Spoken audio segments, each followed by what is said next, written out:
There are seasons in life where it feels like everything God promised you is being contradicted by everything happening around you.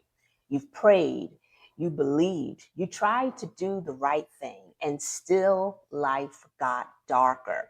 Some people call that the dark night of the soul. I call it the place where God strips away what we were depending on so that He can reveal who He really is. And I want to say this to somebody today.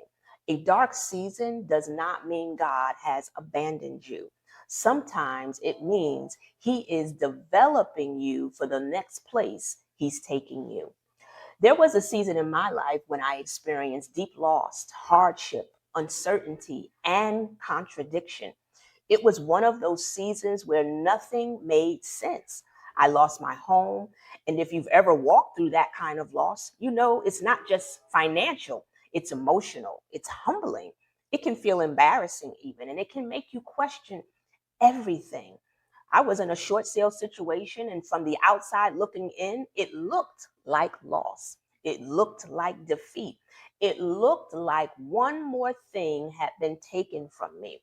But God, when everything was finished, the bank ended up writing me a check. I walked away with several $1,000s in my pocket from that situation that looked like it was only supposed to break me. And I want to be clear, I'm not just saying every loss will look like that. I'm not saying God always restores in the way we expect. But I am saying this: God can move in ways that makes no sense on paper. He can bring provision out of places that look empty. God can turn what looked like loss into something that works in your favor.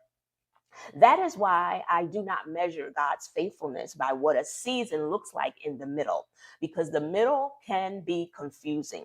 The middle can look like silence. It can look like delay, contradiction. It can look like everything is falling apart.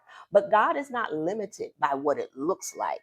Joseph went into a pit before he stepped into purpose. Ruth experienced loss before she walked into redemption. David was anointed before he was ever crowned, and Jesus went through the cross before the resurrection. So sometimes the dark season is not proof that God is finished with you. Sometimes it is the place where he is forming you, refining you, strengthening you, teaching you to trust him beyond what you can control. If you are in a dark season right now, I want you to hear me. Do not let the darkness convince you that God is absent. Don't let loss convince you that the story is over. Don't let hardship convince you that God cannot still provide. You may not understand what he's doing. You may not see the way out yet. You may be crying, waiting, praying, and wondering how this could possibly work together for good. But God is still God in the dark. He's still a provider, a redeemer. He's still faithful.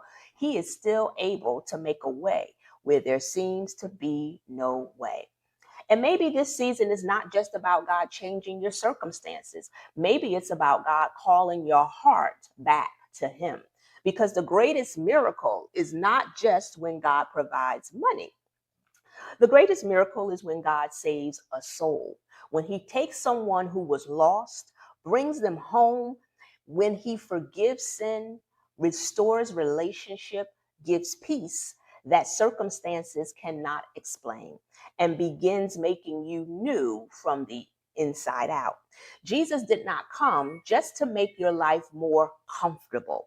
He came to reconcile you back to God. He came to save you. So if you are in a dark season, do not just ask God to get you out. Ask him to meet you there. Ask him to reveal himself. Ask him to save you, lead you, heal you, and make you new.